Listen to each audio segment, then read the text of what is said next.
ನಗರ ಕೇಸ್ನಲ್ಲಿ ಜೈಲಿಗೆ ಹೋಗಿ ಮೊನ್ನೆಯಷ್ಟೇ ಜಾಮೀನು ಪಡ್ಕೊಂಡು ಹೊರಗೆ ಬಂದಿರುವಂತಹ ಎಚ್.ಡಿ. ರೇವಣ್ಣ ಅವರು ಇನ್ನೂ ಕೂಡ ಶಾಕ್ನಿಂದ ಹೊರಗೆ ಬಂದಿಲ್ವಾ?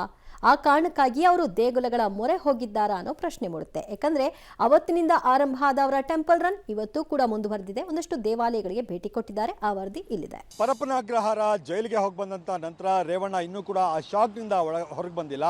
ಇವತ್ತು ನ್ಯಾಯಾಲಯಕ್ಕೆ ಅಂದರೆ ಹೊಳೆನರಸೀಪುರದ ಕೇಸ್ಗೆ ಹೋಗೋದಕ್ಕೂ ಮೊದಲು ಹಲವು ದೇವಸ್ಥಾನಗಳಿಗೆ ಅಂದರೆ ಸುಮಾರು ಒಂದು 4-5 ದೇವಸ್ಥಾನಗಳಿಗೆ ರೇವಣ್ಣ ಭೇಟಿಯನ್ನು ಕೊಟ್ಟು ವಿಶೇಷವಾದಂಥ ಪೂಜೆಯನ್ನ ಸಲ್ಲಿಕೆ ಮಾಡಿದ್ರು. ಸೆರೆಮನೆ ವಾಸದ ಶಾಕ್ನಿಂದ ಆಚೆ ಬಾರದ ರೇವಣ್ಣ ನಿತ್ಯ ದೇಗುಲ ಯಾತ್ರೆ, ದೇವಾನು ದೇವತೆಗಳಿಗೆ ಪೂಜೆ.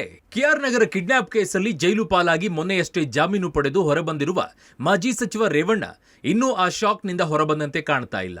ಆ ಆಘಾತದಿಂದ ಚೇತರಿಸಿಕೊಳ್ತಾ ಇದ್ದಾರೆ. ಸೋಮವಾರದಿಂದ ಆರಂಭಗೊಂಡ ದೇಗುಲ ಯಾತ್ರೆ ಮುಂದುವರೆದಿದೆ.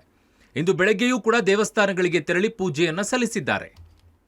ಬೆಳಗ್ಗೆ 7:45ರಿಂದ ಟೆಂಪಲ್ ರನ್ ಆರಂಭಿಸಿದ ರೇವಣ್ಣ ಮೊದಲು ವಿಘ್ನ ನಿವಾರಕ ಜಯನಗರದ ವಿನಾಯಕ ಸ್ವಾಮಿ ದೇವಾಲಯಕ್ಕೆ ಆಗಮಿಸಿ ವಿಶೇಷ ಪ್ರಾರ್ಥನೆ, ಅಭಿಷೇಕವನ್ನ ಮಾಡಿಸಿದ್ದಾರೆ. ತಮಗೆ ಎದುರಾಗಿರುವ ಸಂಕಷ್ಟವನ್ನ ದೂರ ಮಾಡುವಂತೆ ಬೇಡಿಕೊಂಡಿದ್ದಾರೆ. ನಾನು ಎಲ್ಲಿಗೂ ಹೋಗುವುದಿಲ್ಲ, ಹೊಳೆ ನರಸೀಪುರಕ್ಕೂ ಹೋಗಲ್ಲ ಅಂದ ರೇವಣ್ಣ.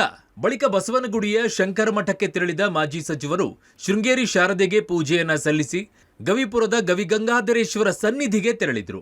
ಅಲ್ಲಿ ಮಾಧ್ಯಮಗಳೊಂದಿಗೆ ಮಾತನಾಡಿದ ರೇವಣ್ಣ, ನಾನು ದೇವಸ್ಥಾನಕ್ಕೆ ಬಂದಿದ್ದೀನಿ, ಸದ್ಯಕ್ಕೆ ನಾನು ಎಲ್ಲೂ ಹೋಗಲ್ಲ, ಹೊಳೆನರಸೀಪುರಕ್ಕೂ ಹೋಗಲ್ಲ, ನನ್ನ ವೈಯಕ್ತಿಕ ಕೆಲಸಗಳಿಗಾಗಿ ಓಡಾಡ್ತಾ ಇದ್ದೀನಿ ಅಂತ ಸ್ಪಷ್ಟಪಡಿಸಿದ್ರು.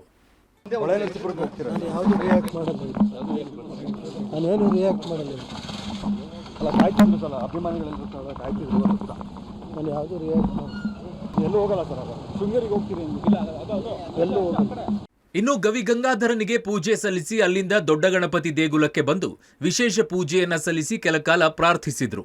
ಬಳಿಕ ಕಾರಂಜಿ ಆಂಜನೇಯ ಸ್ವಾಮಿಗೆ ತುಪ್ಪದಾರತಿ, ಕಡಲೆ ಸೇವೆಯನ್ನ ನೆರವೇರಿಸಿದ್ರು. ಬೆಳಗ್ಗೆ 7:45ಕ್ಕೆ ಟೆಂಪಲ್ ರನ್ ಅನ್ನ ಶುರು ಮಾಡುವಂತ ರೇವಣ್ಣ ಅವರು ಮೊದಲಿಗೆ ವಿಘ್ನ ನಿವಾರಕನ ದೇವಸ್ಥಾನಕ್ಕೆ ಹೋಗ್ತಾರೆ. ನಂತರ ಗವಿಗಂಗಾಧರನ ಸನ್ನಿಧಿಗೆ ಹೋಗ್ತಾರೆ. ಅಲ್ಲೂ ಕೂಡ ವಿಶೇಷವಾದಂಥ ಪೂಜೆಯನ್ನು ನಡೆಸ್ತಾರೆ. ನಂತರ ಶಂಕರ ಮಠಕ್ಕೆ ಹೋಗಿ ಅಲ್ಲಿ ಶಾರದಾಂಬೆಗೂ ಕೂಡ ವಿಶೇಷವಾದಂಥ ಪೂಜೆಯನ್ನು ಸಲ್ಲಿಕೆ ಮಾಡ್ತಾರೆ.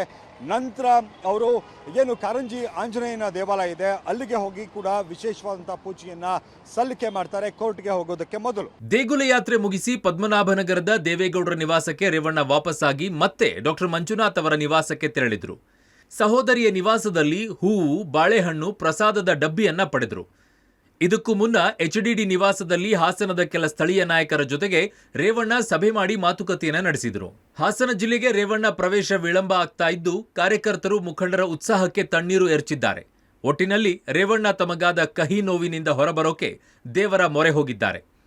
ಇಷ್ಟ ದೇವರುಗಳಲ್ಲಿ ಸಂಕಷ್ಟಗಳಿಂದ ದೂರ ಮಾಡಪ್ಪ ಅಂತ ಬೇಡಿಕೊಂಡು ಪ್ರಾರ್ಥಿಸ್ತಾ ಇದ್ದಾರೆ. News desk, public TV.